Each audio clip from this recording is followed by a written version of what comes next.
from the Mutual Broadcasting System. This is STRAT, Strategic Risk Assessment Talk. Now, retired Marine Intelligence Officer and globally recognized risk expert Hal Kempfer.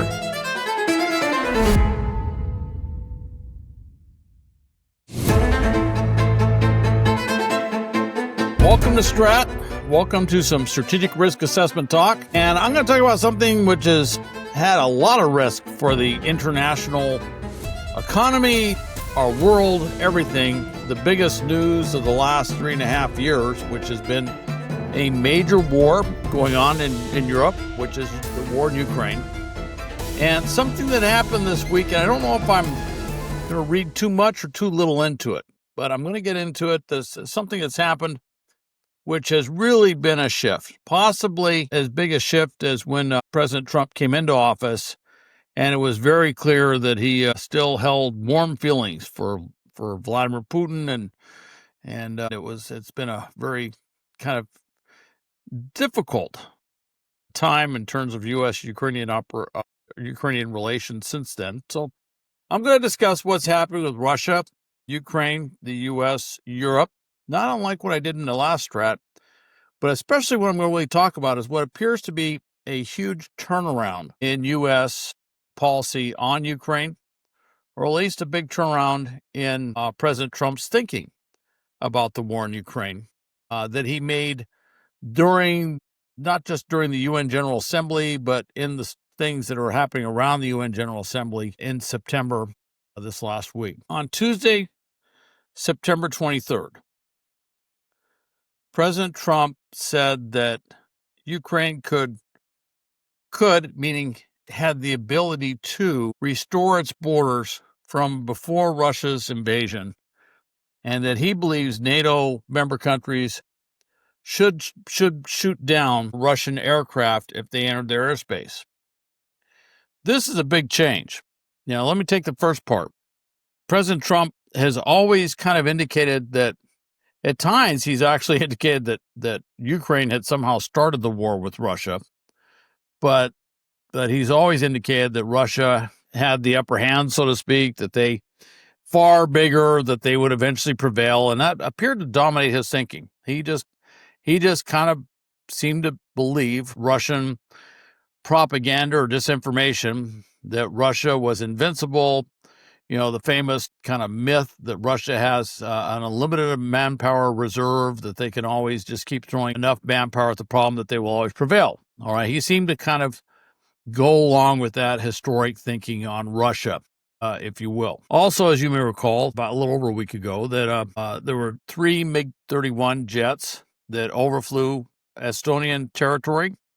They went back and forth over an island in the Baltic, Estonian island, for about 12 minutes. Until F-35s were launched to chase them away. Interestingly, they were Italian F-35s that were actually launched for this mission, and that just kind of tells you how there's this huge movement around NATO countries with ground forces, air forces, all sorts of things moving in and out around each other's territory in mutual support. Here you have the Baltic nations and its Italian F-35s, which are doing the air defense or air, combat air patrol mission up in that area. All right. So now, what does this mean? Well, this is dramatically escalating his rhetoric against the Kremlin. He has said things about he's not happy with Putin, or he's frustrated or something like that in the past. But this is a really dramatic escalation as the Ukraine war goes on. Now, there is a little ambiguity in his language, which jumped out to me. I don't think it's jumped out to many.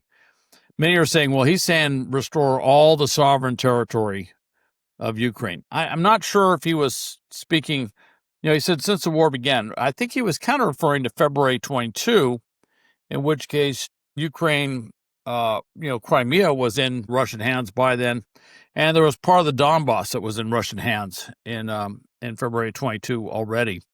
So I'm not quite sure if that's his baseline or if he's going all the way back to 2014 when Russia's invasions, if you will, of Ukraine actually began. So there might be a little ambiguity on that. But let's just say that he's talking about Ukraine being able to restore its sovereign territory. If he means that, then he's talking about Crimea and that part of the Donbass that Russia occupied prior to February 2022. This is a very stark departure from where we were not that long ago. If you remember, in the first half of August, there was a big meeting up in Alaska, red carpet treatment. Putin flew in, met Trump on the tarmac. They drove together in the infamous Beast and went all the way in to have that little summit meeting and then left. And immediately after that, President Trump, who had said that if the meeting did not result in a ceasefire, it was a failed summit, immediately dropped the ceasefire altogether as a goal, and then turned around, well, this is going to launch a full peace process. And what really came out of it was that Putin didn't really give up anything. There were no significant concessions that I could identify that came from that. And the next week, you had all those Northern European leaders, all the European leaders come in, and they met in Washington, D.C., and they talked about peace, but nothing ever came of it.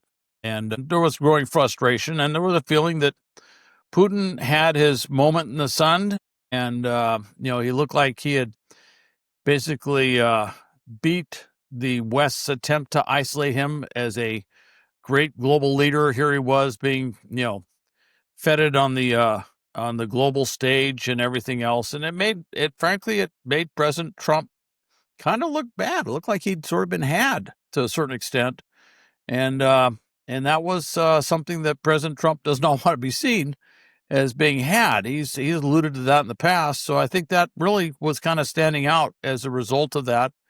And of course, Putin's, whatever Putin says, you can completely discount, because whenever he says something, he turns around and launches these massive drone and missile waves into Ukraine, which is exactly what he did. Some of the biggest attacks we've seen during the entire war took place in that. So at some point there, you realize that this wasn't really going to happen. So what has been happening, though? Well, there has been some things I should mention. First off, Ukraine has been engaged in August and picking up more momentum in a series of deep strikes throughout Russia. These are deep strikes at a variety of facilities, most of all oil and gas, and particularly refineries, and really kinetically shutting down the thing that keeps the Russia state afloat, which is its ability to sell oil and gas. The other thing is it's also had dramatic impacts within Russia. And this is going to continue. Ukraine is producing its own long-range drones. Russian air defenses can't be everywhere. They do have limitations, and they can't protect everything. So they're very carefully going through and taking out those areas. And yes, some Ukrainian drones definitely get shot down, but enough get through to cause some very, very serious damage. And so they've been doing that. They also have something that's been perfected or whatever this summer that is, I think they're going to produce almost close to 300 of them in October, and it's going to get much more than that when it goes to full production by February. And that is this thing called the Flamingo cruise missile. This is a missile that is in many ways equivalent to our Tomahawk cruise missile. This thing has phenomenal range on it. It can hit pretty much all of European Russia, east of the Urals, even into what we call the Asian portion of Russia. It just can take out about, I think, 90% of the infrastructure targets and command and control targets or whatever else that are out there. And once this thing comes online with these massive 1,000-kilogram warheads, it is going to change the math dramatically in terms of what Russia is able to keep going. Now, Russia's throwing everything in the kitchen sink at Ukraine. There's not a whole bunch in reserve that they haven't already tossed in there. So this will dramatically shift things. And Russia realizes that they're going to shift things. And they also realize that their oil and gas infrastructure is very vulnerable. And already, my understanding is it's curtailing their ability to deliver oil to places like Hungary and Slovakia. And these are basically, Serbia. These are places that still buy Russian oil. And Viktor Orban and Hungary won't be convinced otherwise. But kinetically, they're stopping this supply of oil. Also in Moscow and St. Petersburg, and these are these big metropoles Moscow is the center of power in Russia. St. Petersburg is basically where Putin came from. That's where he built his base. It's where he started. These are the big two most, the two largest cities in Russia that you have Russian drivers lined up around the block several times over trying to get gasoline now. And the gasoline on the black market is selling for $9 a gallon. That's just something unheard of. And you got to remember that Russia is, to paraphrase former Senator John McCain, or the late Senator John McCain, I should say, is basically a big gas station. That's what they do. And here they are unable to get gas at the gas station. So that's big. All right. It's bringing the war home in ways that the Russian people have not seen the war come home before. And I think that's huge. And the sovereign wealth fund, which has been underlying or underpinning a lot of this transition to a war economy and subsidizing this war economy, it's running out. It's down less. I think it's less than 40 billion. I think it's maybe in the mid 30s right now. It could be less than that. This is a sovereign wealth fund that was over 140 billion at the start of the war. This was the big piggy bank that was going to keep Russia going. It's running out. Their ability to get Russian oil is getting more difficult. India is getting squeezed big time with the 50% tariffs we put on them because of Russian oil. China is realizing that it's only a matter of time before they're going to get squeezed as well. And Trump has put the hammer down on Europe, saying you got to quit buying Russian oil and gas. So if we're going to take the hit for putting secondary tariffs on China, you've got to quit paying Russia's war, if you will, against Ukraine by buying Russian oil and gas. And this is really putting the onus on Europe, and the European Union and NATO are going to have to figure out what they're going to do to convince countries like Hungary to stop buying Russian oil.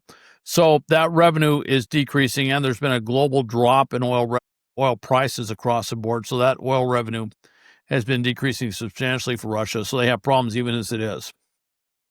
Without substantial oil and gas revenue, without the availability of the sovereign wealth fund, Putin's going to start running out of money to pay for his war. And I've been reading for quite some time that sometime end of 2025, probably into 2026, more likely, well into 2026, I think, at some point, Russia's economy will start sputtering out. And I know some people say, well, Hal, you've been saying that for a while. Yeah, but China's been basically bankrolling the Russians in a lot of different ways. And there have been all these different routes to get certain materials, components, whatever, for the Russian war machine through. And this dark tanker program is enormous. And it's been enabled them to keep selling oil. So, yeah, I mean, I'm not saying the original estimates are wrong. I'm just saying that Russia found ways to sneak around the constrictions that would have caused them to run out of gas, so to speak, a long time ago. But at 2026, it's going to be very, very difficult for them. Russia's much vaunted summer offensive really hasn't done much. Marginal gains on the battlefield at horrific costs in material. As you know, in the early summer, they went over 1 million men have been lost in this war. That's a huge loss, over 1 million men. That includes killed and wounded. How many of those were killed? Well, I've heard of estimates. Some say 30%, 40%. But I would also say, look, if you're seriously wounded and you go into the Russian medical system, that is not a safe proposition. So I wouldn't be surprised if it's more than half of those who are seriously wounded. If you add those killed in action and those seriously wounded in action, end up not surviving.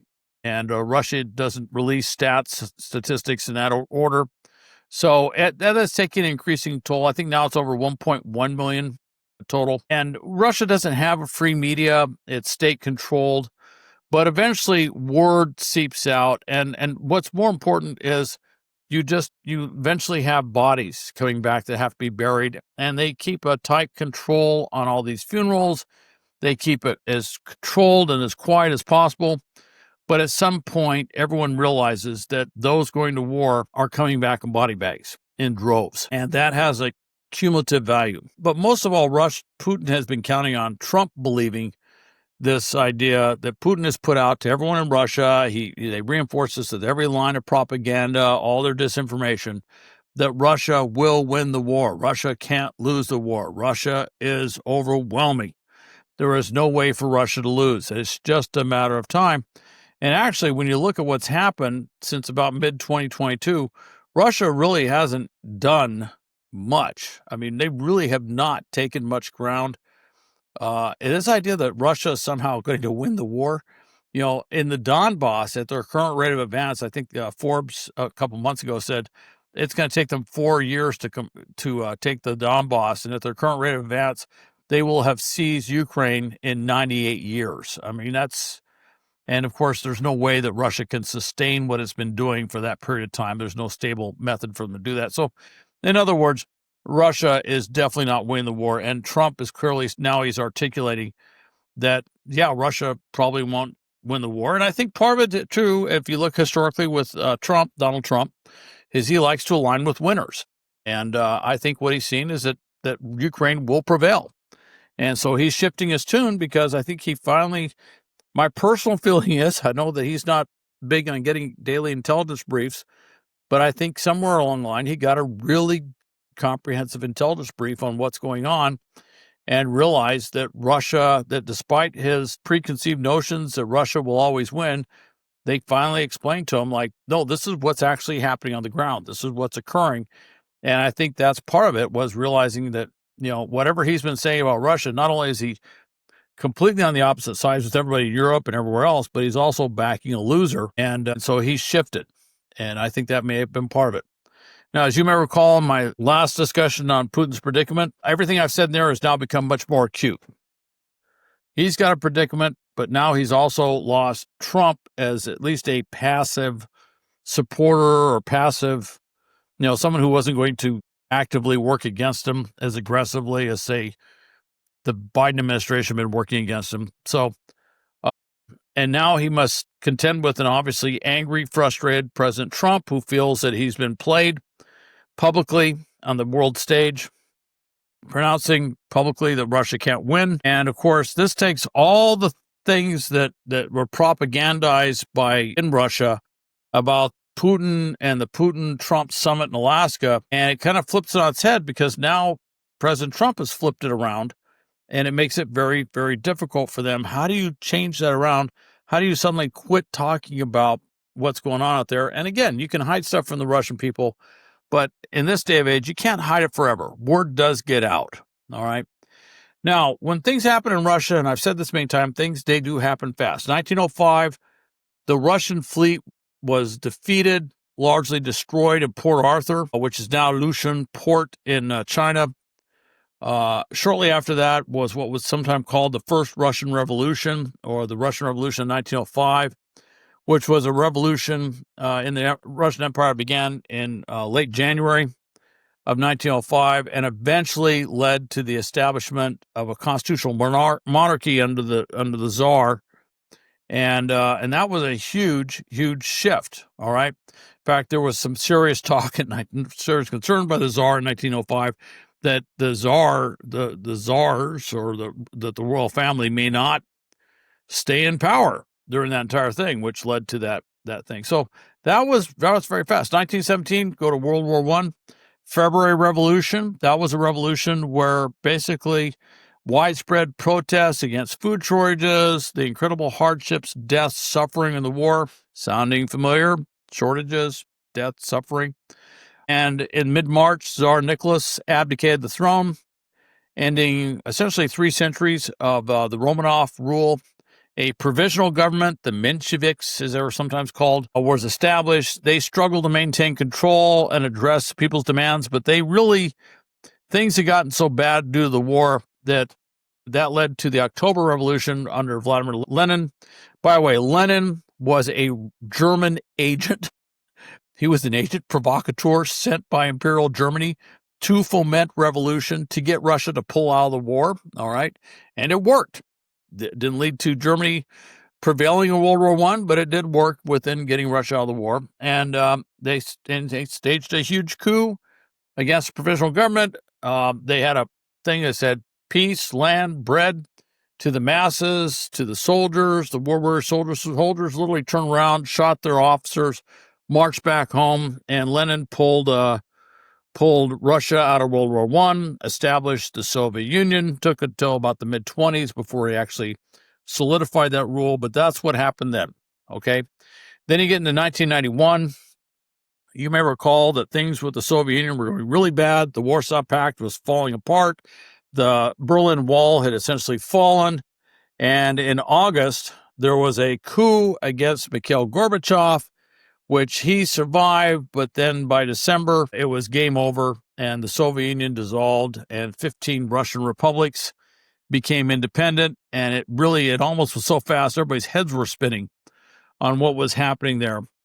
So I say that because what is Trump alluding to? Well, he was kind of alluding to that Russia could trigger something like 1905, 1917, 1991. I think that's what he was kind of alluding to. He didn't say it quite that way, but I think that was a message that he was articulating on behalf of probably many within the administration were saying, look, this war is not going to go your way. He said many times the Russian economy is collapsing, which is true. And I think it's far worse than most people think. That's my view, looking at a lot of different sources. I think the official numbers for the Russian economy that are put out there, the stats are not really that valid. I think it's in far worse shape, and it's always been historically true. It's very difficult to get accurate statistics on Russia, particularly now. And I think there are fundamentals in the Russian economy which are really, really bad for Putin. And so it could be whatever happens there, he's got nowhere to go. Again, I kind of go back to what I talked about last time, but if he pulls out of this war, if he sends the army home, if he stops all this war production, then he's going to have a bunch of unemployed defense workers, a bunch of irritated, frustrated, angry war veterans on the streets of Moscow and St. Petersburg who are looking at this failed system and asking, what did we just sacrifice for? Why did I lose all these, my friends, my comrades in this war in Ukraine? What was this all about? That spells internal strife and potential political disaster for the Putin regime. If he keeps the war going, he's running out of steam, and he's already starting to run out of steam on that. So how does he keep it going? And so he's in a really bad position. And I think this is part of Trump's negotiating policy. He's going to try and get a better deal, if you will, out of Putin than Putin certainly was willing to make, say, a month ago or a month and a half ago. But and the White House has kind of said as much that, yes, this is all part of a negotiation in one shape or form, but he's positioning himself where he's basically making it very clear that's where it's going to go. And he's also stating for the record that Europe and the U.S. will keep supporting Ukraine, and they're going to keep putting pressure to make sure that the Russian economy does increasingly collapse and maybe speed up that collapse. And Russia's getting ready to launch this big fall offensive in the Donbass. I talked about this in my last STRAT podcast. If it's moderately successful, which is about all it would ever be if it was, I would say, is the Russians might gain some territory. They might position themselves a little bit better, but I think you're going to lose tremendous amount of men and material trying to accomplish this. But there's also a distinct chance they get out there. They don't really move it much, but they do take these horrendous losses. And at that point, the question is, could they manifest an offensive like that in the future? And there's a good chance it would be no. And if it's bad enough, it could have second, third order effects that go right, literally fiber optic back to Moscow and the streets of Moscow and St. Petersburg as to what has occurred there. Kind of like the Russian loss at Port Arthur had tremendous impact all the way across the country, but had tremendous impact in Moscow right afterwards. So I do think that there's a lot of things in there, and Putin right now is trying to figure out how is he going to keep power in Moscow, and he's going to have to overcome his hubris if he can. I don't know. Anyway, thanks for listening to Strat. Thanks. Also, go to stratpodcast.com or How Kempfer TV. Have a number of things that I've done in various networks, media channels that are being posted there, and I'm going to be doing more 3 things there that will be posted as well. And you can always go to my corporate website at www.gripsa.com. Thanks.